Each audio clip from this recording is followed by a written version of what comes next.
Week 7 of the End Zone. Man, what a night. Division decider. Houston making a statement tonight in our game of the week. Also, 6A showdown, Starkville against Northwest Rankin. Two top 10 teams, Tupelo taking on Columbus. Some surprising results out of that bunch. And also, make some noise for a Power Cats in action. Caledonia taking on Amory and Shannon. All those highlights next. The WCBI EndZone Show with Tom Ebel and Courtney Robb is brought to you by OCH Sports Medicine, Carl Hogan Toyota, Wade Incorporated, and Lost Pizza. Welcome into Week 7 of the End Zone. We're still trying to gather ourselves after tonight. Man, upset cities all over the viewing area. Tom Ebel, Courtney Robb, making things happen on a Friday night. Thanks to our sponsors at OCH Regional Medical Center, Carl Hogan Toyota, Wade Equipment, and Lost Pizza. Courtney, have you caught your breath yet? No, and I have asthma, so it takes me a little bit longer than the normal person to catch my breath. Hold on, I might need to go run back and use my inhaler for a second. I might need to borrow it for a minute. You might have to. I have plenty in there if you need to borrow it. Like, we can pass it back and forth. All right. But let's do it. Yeah. But I mean, upsets everywhere. I don't think you could consider our game of the week an upset, though. This one, Region 4 3A came down to this game. But what a showdown. It was a showdown. Choctaw County against Houston. There's a reason that Houston helmet is sitting with us here on the End Zone set. Let's get to that game of the week. WCBI High School Football Game of the Week is brought to you by Carl Hogan Toyota in Columbus. The beautiful 2018 Toyota Avalon. Go get your one from our friends at Carl Hogan Toyota. Runs like a dream. Leather interior. GPS. I didn't want to get out of the car. Go get yourself one. I might. Houston playing its first game at home without Will Anderson, but the Toppers representing in style for our game of the week. Game ball delivered by helicopter, and that's how you start a football game. Toppers, Chargers. Chargers making a statement first, 7-0 on their opening drive. But, ladies and gentlemen, let me introduce you and welcome you to the Jalen May Show. Look at the run by May, making people miss. Point at the cameraman. The camera loves you. We love your highlights. 7-7 tie ball game early on. When it rains, it pours. Houston up 20-7 here after a block punt. A big run by May, a fumble there from DeShenzo Miller. Houston recovers it, and on the very next play, Jalen May going deep, tip to Corey Golden for the touchdown. It was that kind of night for Choctaw County early on. Houston playing, look at the fans just absolutely going nuts on a Friday. But here come the Chargers, not giving up. Tylen Carter to Quez McNeil for a big gain. That's going to get deep down into Houston territory, and the Chargers will be able to punch it in. Carter following the big fellas, rumbling for 6, flipping over into the end zone. Staying safe though, gets a touchdown. 27-14, Houston leads. My goodness, Jalen May. I said it over at 10. I can count on my one hand the amount of dominant performances that I've seen at the high school football level, and Jalen is officially on that list. He had 6 touchdowns through the first 3 quarters of this game tonight. He's an early candidate for End Zone Offensive Player of the Year. He's been outstanding the past 2 weeks for Houston. Toppers dominate in style. They get the win over Choctaw County, 54-21. Huge win for Ty Harden and company. Man, Houston, we talked about them earlier even before the season started, that they're a favorite in 3A. They've got all the talent in the world, and you're starting to see them put it together. They've won 5 straight games. They're on a mission. And this is the point in the season where seeing dominant performances like that really do matter. Absolutely. That's a great point, because especially against a team like Choctaw County that won the division last year, plenty of playmakers on that side of the ball too, went into a very hostile Topper environment. But, man, Houston making a statement in the game of the week. And against Choctaw County, that's still definitely a game they could have lost. Absolutely, yeah. That division is up for grabs with anyone. But those 2 teams, that was it last year. It came down to those 2 teams. We might see that win for Houston being the difference maker come playoff time and division championship time. But speaking of division championships. And speaking of big games. Big game, Northwest Rankin taking on Starkville. Jerry and Jones, state commit, taking on Starkville with the flea flicker getting it rolling. Luke Altmaier to Rufus Harvey for the big pitch and catch. the Starkville will be held to 3 points. Here comes the Cougars. Jamari Jones to D. Baker. Takes it to the far right side, gains enough yardage for a Cougars first down. Starkville would hold, so it's 3-3 early on.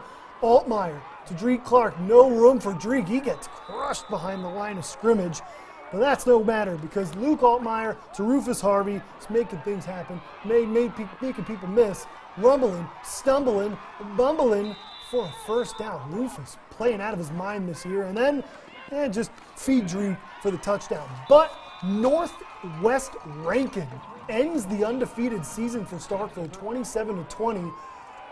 That division is the SEC West of Mississippi high school football. It is insanely talented, but another talented division. Another talented division for 1-6-8. sure, yeah. But this game not going exactly how we anticipated it to go. You can tell from this play right here. Kind of sloppy early on. Both teams doing a lot on defense, but not too much on offense. And right here's the same thing. We see it get tipped and picked off by Adam Miller and Jacob Horn for Tupelo, and the Golden Wave would get that turnover there, and they'd want to capitalize on that. And who else but to do that than J-Rock himself. And he takes it all the way into the end zone for the score that would extend the Golden Wave lead to 14-0 over Columbus. And that was the final. That's it. Big win for Tupelo there. Then to West Point on the road at Center Hill. Jake Chambliss dropping bombs on a Friday night. That one to Dontarius Cannon. See you, Dontarius. Enjoy your touchdown. Early lead for West Point. And then the Greenies doing what they do best. Look at Ryan Melton blasting through the line of scrimmage, blocking the punt. It's a loose football, whole lot of Butterfingers, but the Greenies fall on top of it. And when West Point blocks punts, you know what's happening here. Touchdowns and top play nominee already. Look at this catch from Shun Crawford. Insane. If you're playing for West Point, you're wearing number 1, you're playing wide receiver, I think your job description is make ridiculous catches. Shun joins the tradition. West Point wins in a big way, 41-6 on the road over Center Hill. Talk about winning in a big way. The Commodores welcome in Saltillo tonight for the showdown in 5A. Commodores get going. Lance Martin takes the handoff here. Picks up some good yardage there. We'll see later a few plays. Running back Jamie Shaw takes the handoff, and this young man has reservations for 6, makes it into the end zone. Lafayette ends up with the win, 54-0. 45-0. 45-0 there. Big win for the Doors. Some scores around the area. Oxford keep on winning, Chargers. They defeat South Panola 35-21. Lake Cormorant defeats Grenada 30-14. Knoxville County, huge road win over Glenwood and Birmingham 32-0. Tigers get right back on track.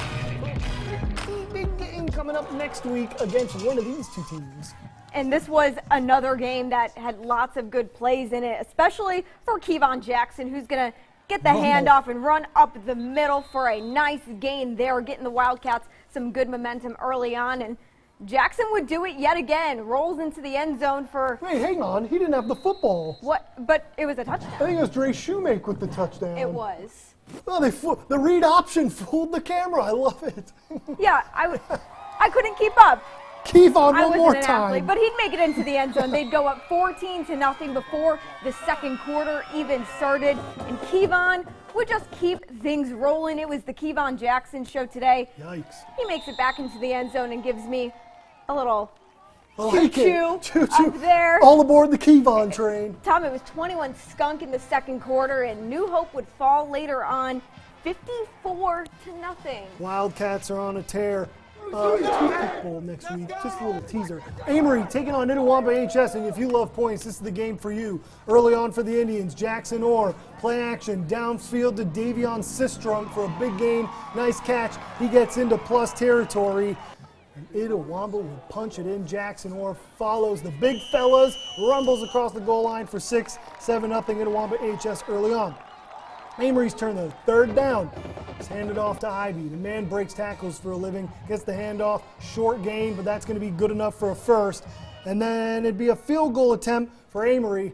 This game would pick up much later, but Itawamba AHS with a resounding 49-30 win. Man, Itawamba AHS can put up points in bunches. Another team that can put up points in bunches, Shannon on the road at Caledonia. Told you last week, Shannon, once they get hot, you got to look out for him. Jordan Gilliland, he's going to find Javis Wren to the left side. Javis is going to make a man miss, and he keeps on rolling. First down and then some, pushed out of bounds. Same drive, Gilliland dishing. What a dime across the middle to Eric Rogers. He knows how to finish into the end zone. Touchdown there for Shannon. Then Gilliland, he's going to find Wren for a touchdown, and Shannon puts up points in bunches, and they get the W tonight, 52-14 over Caledonia. Coming up next on the end zone, hey, some more 4A action. Pontotoc taking on Moorville. Hey, who's time to shine? Who else? We got New Albany. Big divisional game there for New Albany. We'll see how that one turns out. The Maroon Bowl coming up later. Upset City alert, calling it now. Wait till you see those highlights a little bit later. About 10 minutes. Give me 10 minutes. I'll show you some Upset City. Speaking of Upset City, who's the one in 1-1A? Okolona Smithville, a barn burner. Highlights and scores next.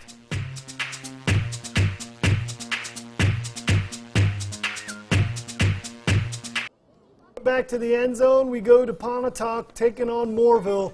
Them grapes, sheesh. Pontotoc up big in the third quarter. Brody Cameron picks up some yardage on the handoff. A few plays later, Keegan Weatherbury, he's going to take the handoff, tries to get it to the outside, but not happening as Warrior defense forces a punt. On next possession, Justin Carter is going to fling it to DJ Bean. Makes a move, picks up a first down on the nice gain. And then the Warriors were in control all game long. Jamarcus Whitfield is going to take the handoff for a nice gain. Not much here. Pontotoc gets the W, 46-0 over Moorville. Them grapes are for real. Got to watch out for them. 46-0. Pontotoc. Not exactly a close game, but if you want to see a close game, look at this one right here. Senatobia at New Albany. I'm just tongue twisters all day, but Loden Bolin on the keeper there. He's going to scamper for a first down. And then later on we'll see more from Bolin as he hands it to Isaiah Coran, who's going to get another, or throws it, and gets another first down. We love the first downs. And the Bulldogs would then throw an interception. They get the ball right back as the defense forces a Senatobia fumble. And that would set the Bulldogs into good field position. They give it to number 5, Bryson Prather. It's going to get stopped, but he keeps the balance and heads for the end zone. Gets the touchdown for the Bulldogs. Senatobia, though, getting the win 26-23 over New Albany. Tough loss for New Albany there. Senatobia is a tough team. Nettleton taking on Aberdeen. Here come the Tigers early on. It'll be Roderick Patterson making the mascot happy, I hope. I hope. Nice pick up there for a 5-yard gain. Then Graham Gardner is going to find Dedrick Johnson, and Dedrick is get the blocker, and he's gone. Tight ropes the sideline. See you later. Bye-bye. Have fun getting 6 points. I want to know the feeling. What's it like to score a touchdown? I would like to know that, too. Mr. Johnson could tell us off the 7-yard TD there. Ken Tops is going to love that one. But here comes Aberdeen. Brandon Williams is going to take the handoff here. He's going to follow his blockers, making some moves. Bumbles for 20 yards. Nice pickup there. And then Fred Fields is going to get sacked. But then it would be later on, Graham Gardner would find Dedrick Johnson again for a 5-yard TD pass, but Aberdeen rallies late. How about the win for the Bulldogs? Picking up the 32-27 win. That's an impressive win for Aberdeen on the road. Some scores from around the area. Corinth defeats Byhalia 49-26. Ripley defeats Tishomingo County 45-14. North Pontotoc stays perfect. The V-men tussle Belmont 49-6. Boonville staying perfect, squeezing out of Kossuth with a 20-19 victory. Winona keep on winning. Another team that stays perfect, 42-14 over Southeast Lauderdale. Water Valley gets back in the win column. They're not 6-1 on the year. They defeat Holly Springs 43-0. To the Maroon Bowl. Upset special alert. And let me tell you, close games are the ones, folks, that keep you on your toes. This game was no different as Cameron Culpepper fakes a punt, but it's going to get stopped short, and East Webster would then take over from there. And then Tyron Pittman, he's going to move on and shaking and bacon and getting that first down. And after a penalty, you pour Zach Morris. He's going to pick off a Stephen Betts pass to stop a drive. Eupora turning that back over, and East Webster's Connor Chardon picks off a fumble in midair.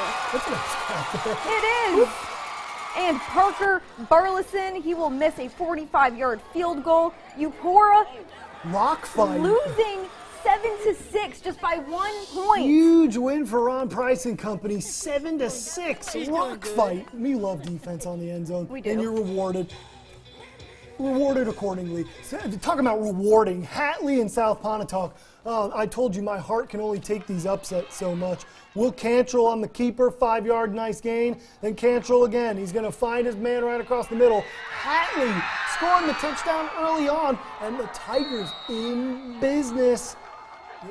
Hit the dang music. Let the band keep rolling. South Pontotoc, though, that offense, you can't keep him down for too long. Hand it off to Eddie Ivey, and good things are going to happen. One move, and that man putting on the Jets. Nice gain there for a first down. Then Eli Allen is going to find Kendra Morphus for a 20-yard pass in the row. It's a nice pitch and game there. It's a nice catch. South Pontotoc, Eli Allen would find Brett Riley for the touchdown, but it wouldn't matter. Hatley with possibly the upset of the night, 45-29 over South Pontotoc. Big win for the Tigers as division play gets underway. Calhoun City taking on Philadelphia. This was a 2A playoff rematch from last night. Calhoun City had all the big plays, but they just couldn't capitalize in the first half. It wouldn't matter, though. It'd be 7-0 Philadelphia after one. But the city, Calhoun City, the magic of the Boneyard wins again. They would score 15 unanswered in the second half. Calhoun City picking up the win over Philadelphia, 15-7 last night. Some other scores: East Union defeats Bruce 30-25. Plantachi falls to Alcorn Central 16-14. And Baldwin picks up their first win of the season over Strayhorn 20-6. Coming up next on the End Zone, oh man, we're talking about the upsets. They only continue. Okolona and Smithville. Wait to see what happens there. Also, French Camp taking on West Lowndes.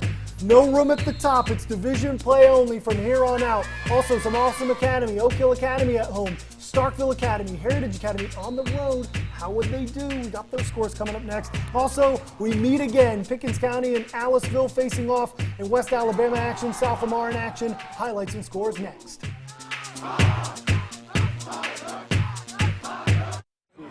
Welcome back to the End Zone. One of the upsets of the night. Okolona at Smithville. Decoria Stanfield getting things rolling. Okolona down 14-0. 9-yard score is going to get into that lead, but PAT would be no good. It's 14-6. Here comes the Seminoles. Octavian Miller is going to find a wide open Landon McMillan, and he's off to the races. 65-yard house call for Landon. See you later.